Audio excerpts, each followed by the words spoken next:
Welcome back. It is yours truly, Nick of Movie AV Impulse. And today I'm going to talk about Fright Night, the 4K release. This is the one that I've personally been waiting on, directed by Tom Holland. And no, I'm not talking about the Spider-Man. I'm talking about Tom Holland, the director. I can't wait to tell you what I feel, my thoughts on the Dolby Atmos track, because I got a new Dolby Atmos, a new Dolby Vision, and an HDR10. It is, well, stick around, you'll find out. But first, let's get into that intro.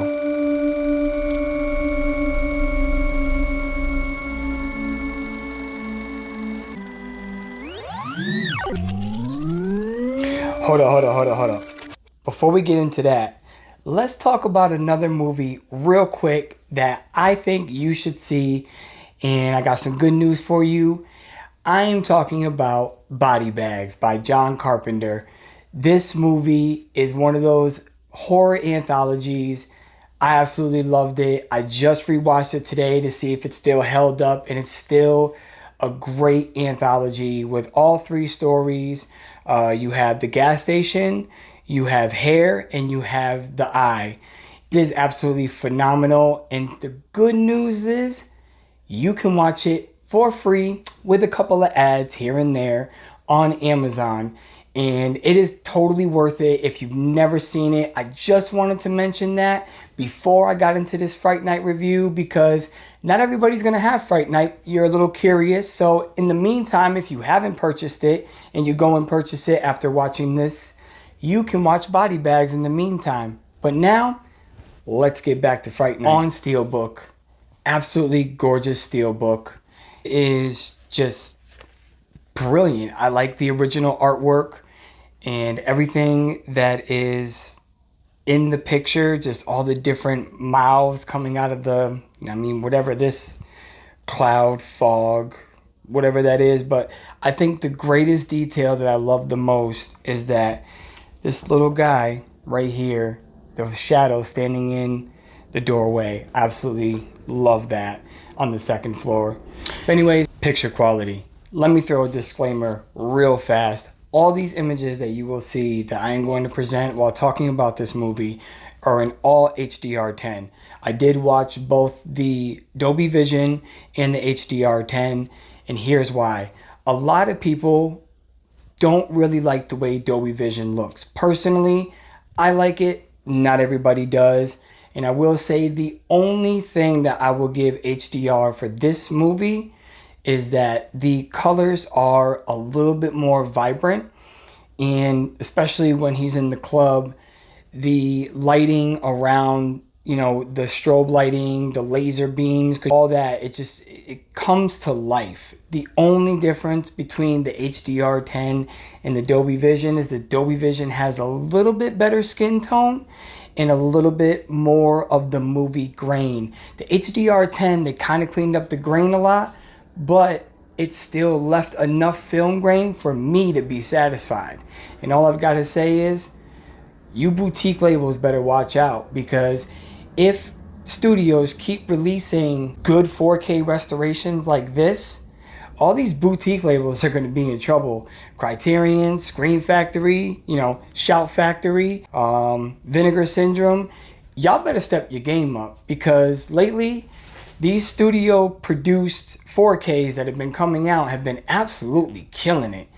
And everything, even when the vampire reveals himself, it's almost like it still holds up. There wasn't much taken away from it. Because sometimes when you rewatch an older movie, and especially seeing it on a 4K format, you start to think to yourself, okay, what am I going to notice? Granted, I noticed a couple of little things, like you can see makeup lines, but that's how detailed it is.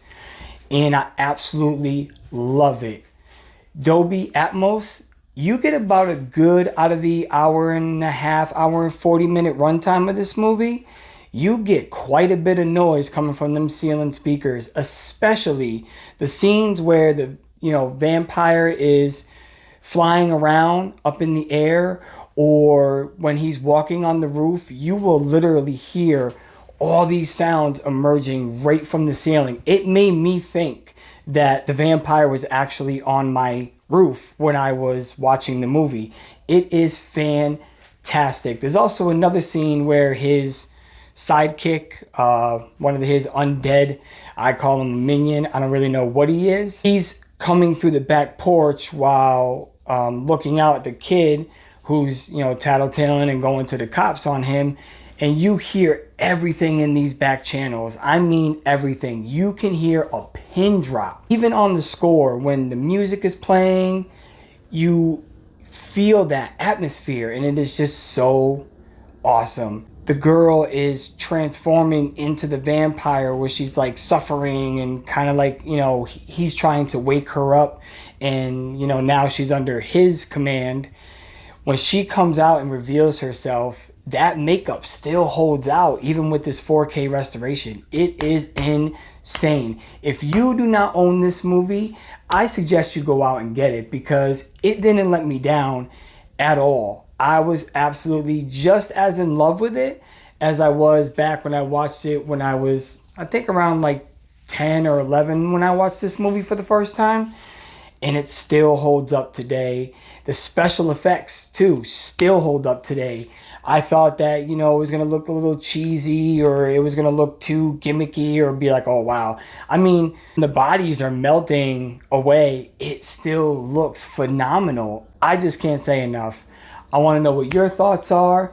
Leave a comment down below if you've seen it. If you're going to go pick this movie up, leave a comment below and let me know what you think after you are done watching it. And if you get it based off of my review, because like I said, I think it's awesome. Not a lot of people like Dolby Vision, and you don't have to watch it in Dolby Vision, but the HDR10 packs such a punch. And like I said, all the images you've seen were all in HDR mode. I did not put any that were in Dolby Vision. And the Dolby Atmos track, to get that much, you don't even get that much out of a Marvel movie. And those are sometimes 2.5 hours long, and I don't get that much atmosphere and that much noise up in those ceiling speakers. So it kind of made me feel good that, you know, putting all this money into a home theater system, and I finally get to enjoy it. So it was just a very great experience. Like, comment, subscribe if you haven't. I know I got a next month I'll be on with Bob Blu-ray. Cool dude. I thank you for the support very much, and I'm going to take a page out of Bob's book, and I'm going to call you supporters. You are not subscribers, because you are the special. Not me. I just do this because I love to do it. I love to talk movies, and I love to interact with everybody. So make sure you leave those comments down below.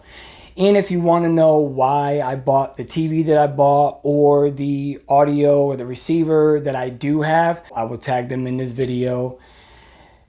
All I can say is thank you. Hope you enjoyed.